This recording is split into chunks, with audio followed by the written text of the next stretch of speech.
Menunjukkan pukul 8 pagi di mana sedang dilaksanakan acara webinar dengan kelompok penderita diabetes mellitus. Assalamualaikum warahmatullahi wabarakatuh. Perkenalkan, saya Asila Syarabila Lubra. Saya hari ini akan memandu acara penyuluhan diet kepada pasien diabetes mellitus. Sebelum kita melakukan acaranya, sebaiknya kita membaca Bismillahirrahmanirrahim untuk memperlancar acara sampai selesai. Kita baca bersama-sama ya. Bismillahirrahmanirrahim. Baik, selanjutnya kegiatan yang pertama kita awali dengan pembukaan oleh ketua pelaksana. Waktu dan tempat saya persilahkan. Baik, terima kasih. Assalamualaikum warahmatullahi wabarakatuh. Yang terhormat Kepala Rumah Sakit Nusantara Dr. Alexandra SPOG, yang saya hormati seluruh panitia penyelenggara webinar, dan tak lupa para peserta yang saya banggakan. Izinkan saya untuk melaporkan acara webinar Diet DM pada pagi hari ini. Materi akan disampaikan oleh dua pembicara yang didatangkan dari staf rumah sakit.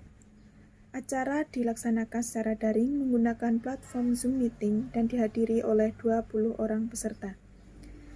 Sekian laporan dari saya, kurang lebihnya saya mohon maaf. Wassalamualaikum warahmatullahi wabarakatuh. Terima kasih sambutan dari ketua pelaksana. Selanjutnya kita menuju ke acara inti, yaitu pemaparan materi terkait diet diabetes mellitus yang akan dipandu oleh Saudari Arika sebagai moderator. Kepada Saudari Arika, saya persilahkan. Baik, terima kasih kepada MC yang telah memberikan kesempatan dan waktunya kepada saya untuk membawakan jalannya acara pada kesempatan kita pada hari ini. Langsung saja kita ke acara inti, yaitu di mana ada penyampaian materi sekaligus diskusi dan nantinya akan dilanjutkan sesi tanya jawab di akhir. Sebelum kita melanjutkan jalannya acara kita pada kesempatan kali ini, saya akan membacakan ketentuan-ketentuan pada jalannya acara hari ini ya rekan-rekan. Bagi yang pertama yaitu pemateri akan diberikan waktu penyampaian dan diskusi selama 40 menit. Lalu yang kedua, selama pemateri menyampaikan materinya tidak ada interupsi. Lalu yang ketiga, setelah kedua pemateri menyampaikan materi masing-masing, akan ada sesi tanya jawab di akhir. Selanjutnya langsung saja kita lanjut ke acara kita ya rekan-rekan. Baik, kepada pemateri pertama yang terhormat Bapak Taufik Hidayat, waktu dan tempat kami persilahkan.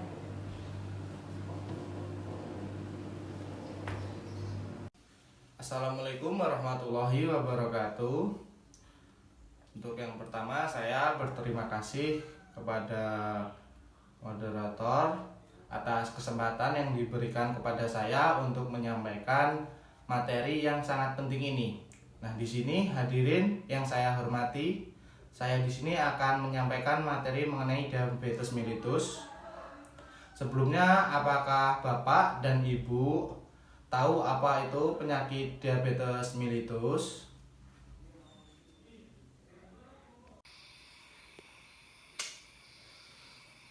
Penyakit gula dok, biasanya kadar gula darahnya tinggi.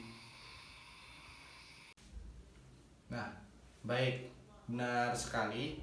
Diabetes mellitus adalah penyakit yang ditandai dengan terjadinya hiperglikemia dan gangguan metabolisme karbohidrat, lemak, protein yang dihubungkan dengan kekurangan secara absolut atau relatif dari kerja dan atau sekresi insulin.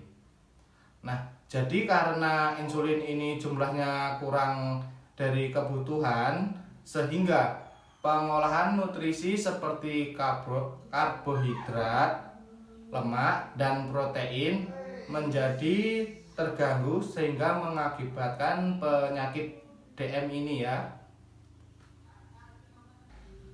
Jadi jenis penyakit DM itu ada dua. Nah, yaitu yang DM tipe 1 terjadi karena pankreas tidak bisa memproduksi insulin. Pada DM tipe 1 ini terdapat sedikit atau tidak sama sekali sekresi. Dan DM tipe 2 adalah kondisi tubuh yang masih dapat memproduksi insulin, namun insulin yang dihasilkan tidak cukup atau sel lemak dan otot tubuh menjadi kebal terhadap insulin.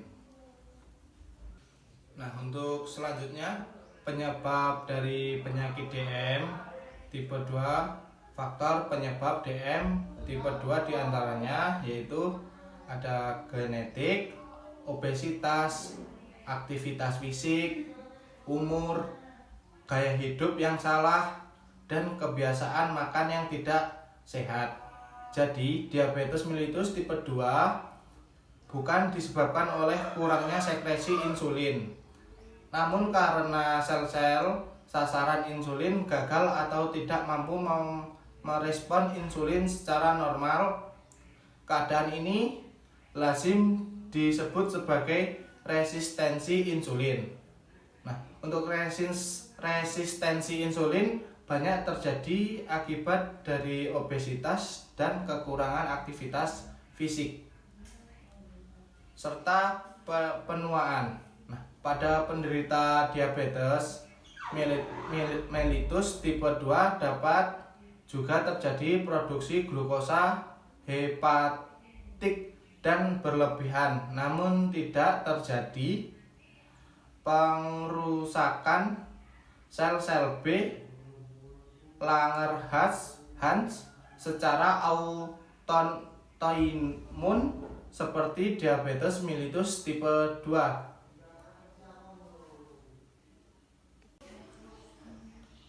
Prinsip dari pengelolaan penyakit DM tipe 2 yaitu melalui pelaksanaan 4 pilar pengelolaan DM diantaranya edukasi, pendidikan kesehatan, pencegahan primer harus diberikan kepada kelompok masyarakat risiko tinggi. Pendidikan kesehatan sekunder diberikan kepada kelompok pasien DM, sedangkan pendidikan kesehatan untuk pencegahan tersier diberikan kepada pasien yang sudah mengidap DM dengan penyakit menahun. Seperti seminar yang saat ini kita lakukan termasuk dari pencegahan sekunder ya. Nah, untuk selanjutnya olahraga. Dianjurkan latihan secara teratur 3-4 kali dalam 1 minggu.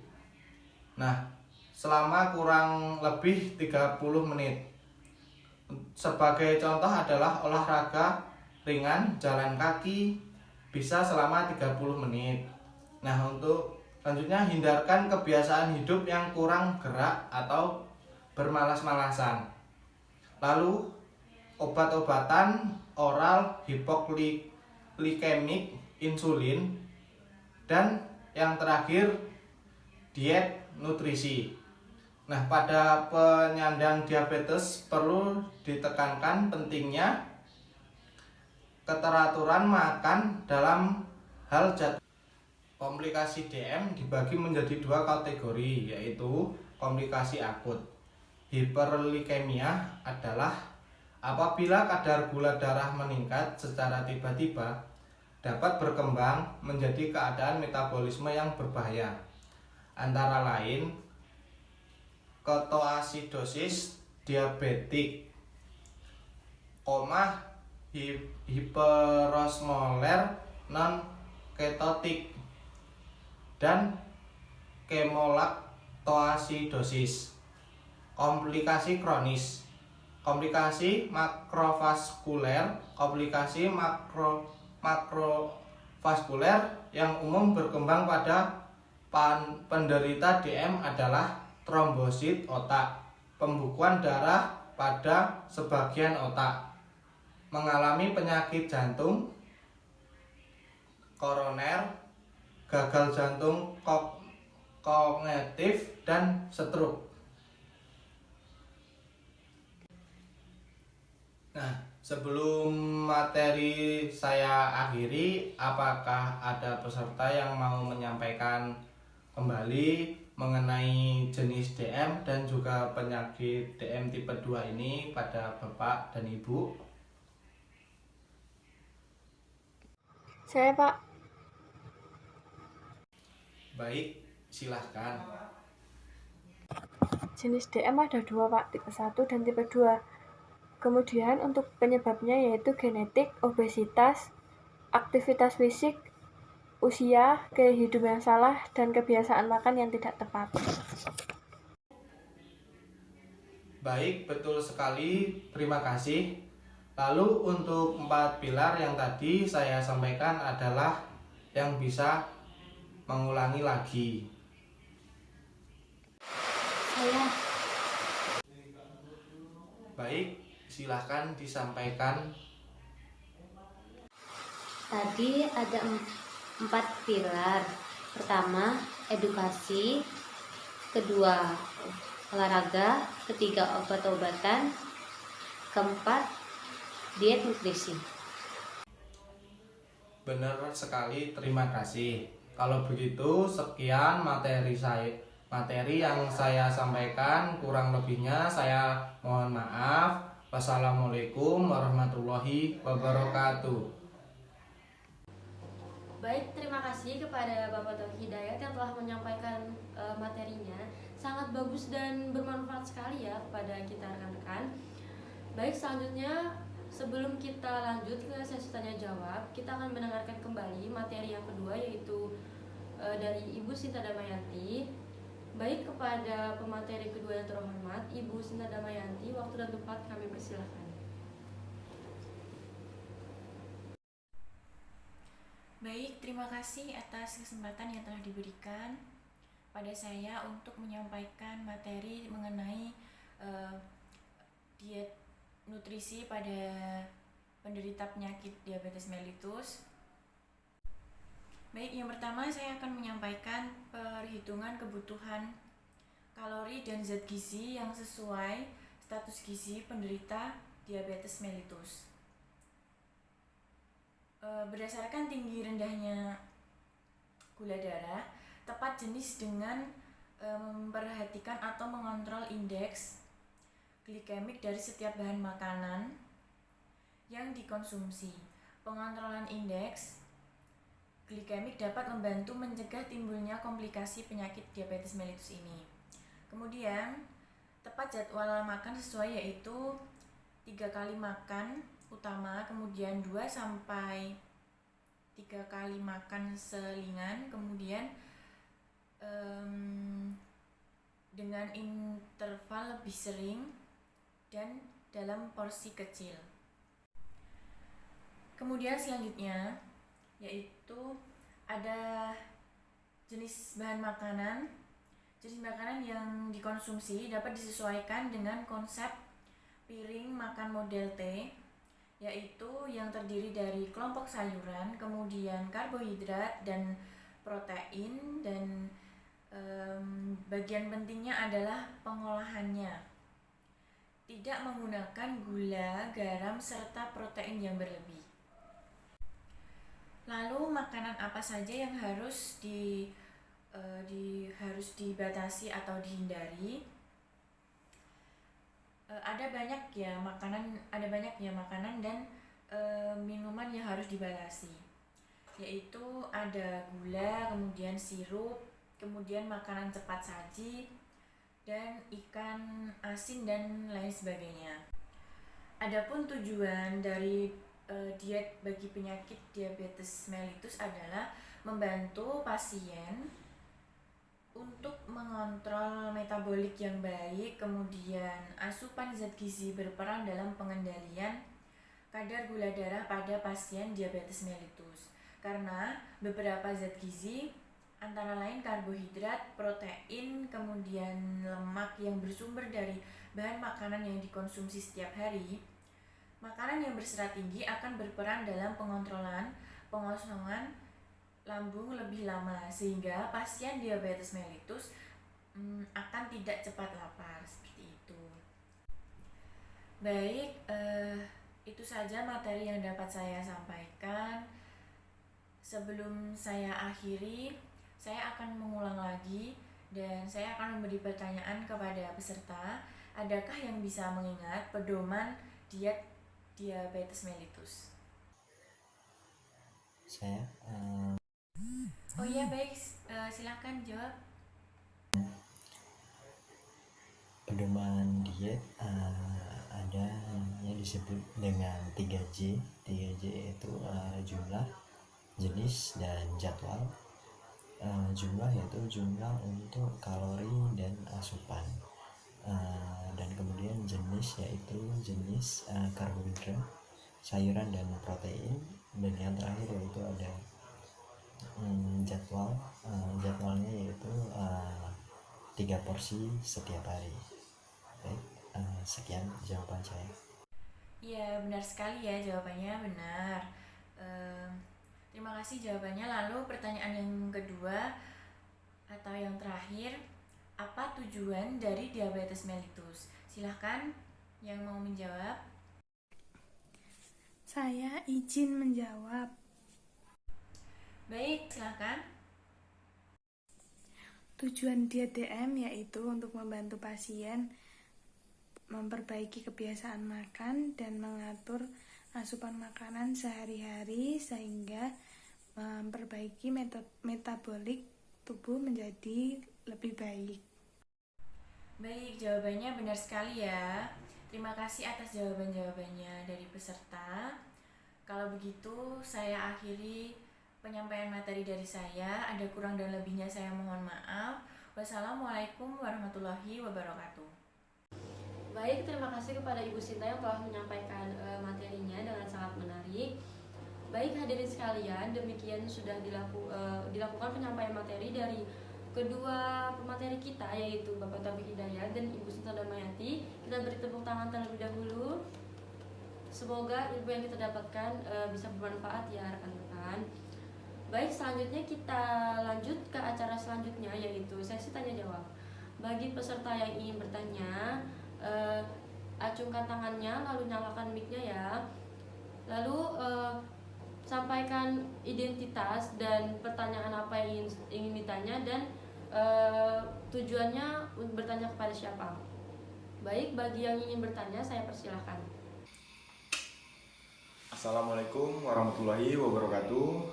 Perkenalkan, nama saya Bapak Teguh Setiawan, alamat Gamping. Di sini saya akan bertanya terhadap Dr. Taufik. Tadi kan di pembahasan materinya ada membahas tentang penyakit diabetes itu bisa menular, bisa mengenai sistem genetik. Dan di sini saya mau bertanya agar keturunan saya atau anak saya terhindar dari diabetes mellitus, itu bagaimana ya dok ya?